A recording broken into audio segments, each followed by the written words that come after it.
Hola clase, ¿cómo están? En esta presentación voy a hablar sobre los pronombres de doble objeto. So in this presentation I'll be talking about double object pronouns.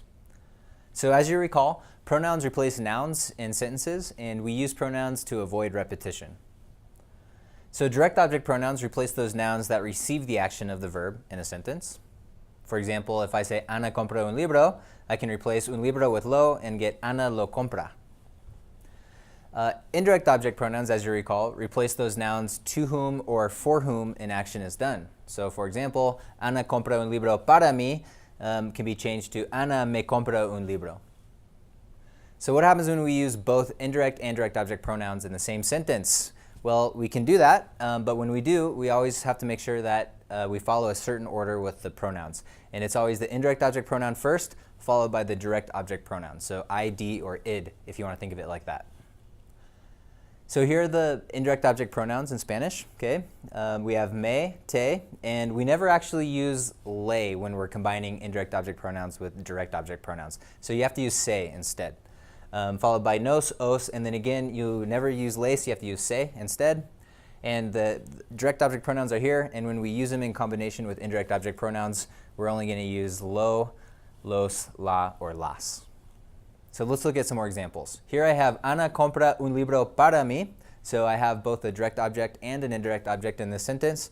And when I want to replace those two with pronouns, I follow my same order, indirect followed by direct, right? And I get Ana me lo compra. And that would translate to Ana buys me it. It referring back to the book.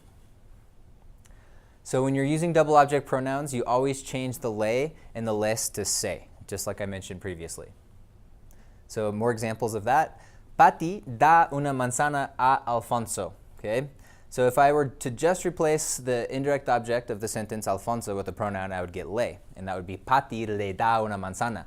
Okay? Pati gives an apple to him. But when I want to replace the apple with the direct object pronoun, if I want to do both, okay, I have to change the le to a se. And that becomes Pati se la da. Okay? And that would translate to Pati gives it to him, it referring back to the apple, and it's la manzana.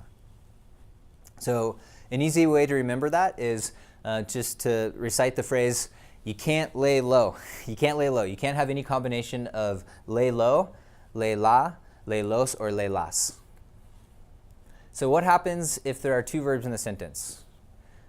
We have a couple different options. So you can place both the indirect and direct object pronouns before the conjugated verb, and I'll give you an example here. So we can say, Carlos quiere escribir una carta para nosotros is our example. Okay, Carlos wants to write a letter for us. I can put both of them before the conjugated verb and get Carlos nos la quiere escribir. Okay, or I can add them at the end of the verb that's in the infinitive form or the present participle. So more examples of that. Carlos quiere escribir una carta para nosotros. I can say Carlos quiere escribirnosla. Another example, Carlos está escribiendo una carta para nosotros. Again, same sentence. Carlos nos la está escribiendo. So I can put it before, okay, the está escribiendo, or I can tack it on to the end. I can say Carlos está escribiéndonosla. When I do that, it's all one word, and the emphasis changes in the word, so I have to put the accent there over the E. So more examples. Un pájaro canta una canción para mí. I can change both una canción and para mí to pronouns and get un pájaro me la canta. A bird sings it to me, or sings me it. So la refers back to la canción, me is para mí. Andrea está preparando el desayuno para ti. Okay? So I can say Andrea te lo está preparando. So Andrea is preparing it for you, or yeah, Andrea is preparing it for you. Okay, te lo. Or I can say Andrea está preparándotelo. And that is, Andrea is preparing it for you again. Mi perro trae la pelota para ella. Okay, I can say mi perro se la trae. My dog brings it to her. David quiere abrir la puerta para nosotros. David nos la quiere abrir. Okay, so the la, again, is referring back to la puerta, nos is nosotros. Or, since we have two verbs in the sentence here, I can tack this on to the end of the infinitive, and it's all one word. I can say, David quiere abrirnosla. And when I do that, I, again, have to put the accent there, because the emphasis switches. Él compra un regalo para vosotros. Okay, I can say, él os lo compra. El maestro enseña las lecciones a los estudiantes. El maestro se las enseña.